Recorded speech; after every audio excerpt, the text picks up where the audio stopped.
મુસ્લિમોના પવિત્ર રમજાન માસ ચાલી રહ્યા છે ત્યારે ખજુરાવાડી ખાતે ઇફતાર પાર્ટીનું આયોજન કરાયું હતું, જેમાં પોલીસ સાથે હિન્દુ મુસ્લિમ સમાજના લોકો હાજર રહ્યા હતા.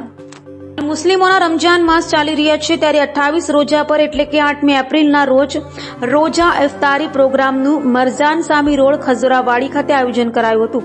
આનું ડ્રગ્સ ઇન સુરતની ટીમ અને એક્ટિવ ગ્રુપ દ્વારા રાખવામાં આવ્યો હતો. આ પ્રોગ્રામમાં ચીફ ગેસ્ટ તરીકે લાલગેટ પોલીસ મથકના પીઆઈ NM ચૌધરી અને તેમની ટીમ હાજર રહી હતી.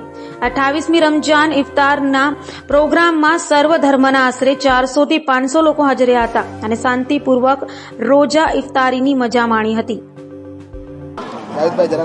આજે પવિત્ર રમજાન માસ નિમિત્તે લાલગેટ પોલીસ સ્ટેશન વિસ્તારમાં ખાન સાહેબ, નો ડ્રગ્સ સુરત સિટી અને એક્ટિવ ટીમ ગ્રુપ તરફથી આજે ઇફતાર પાર્ટીનું આયોજન કરવામાં આવેલ હતું અને લાલગેટ પોલીસ સ્ટેશનને અમારી ટીમને આજે આમંત્રણ આપવામાં આવેલ હતું અને આજે અમે ઉપસ્થિત રહી અને બધા સર્વ ધર્મ સંભાવનો સંદેશ જાય એ રીતના આજે ઇફતાર પાર્ટીનું અહીંયા અમે હાજરી આપેલ છે.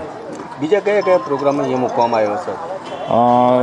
ઇફતાર પાર્ટીની સાથે સાથે ગ્રુપ દ્વારા જરૂરિયાતમંદ મહિલાઓને સાડીનું વિતરણ પણ કરવામાં આવેલ છે અને એક જરૂરિયાતમંદ વ્યક્તિઓને એક સારી સેવા પૂરી પાડેલ છે. આવાવાળા દિવસોમાં 2 દિવસની પછી ઈદ છે તો ઈદ દિવસે પોલીસ કઈ રીતે કામ કરે છે?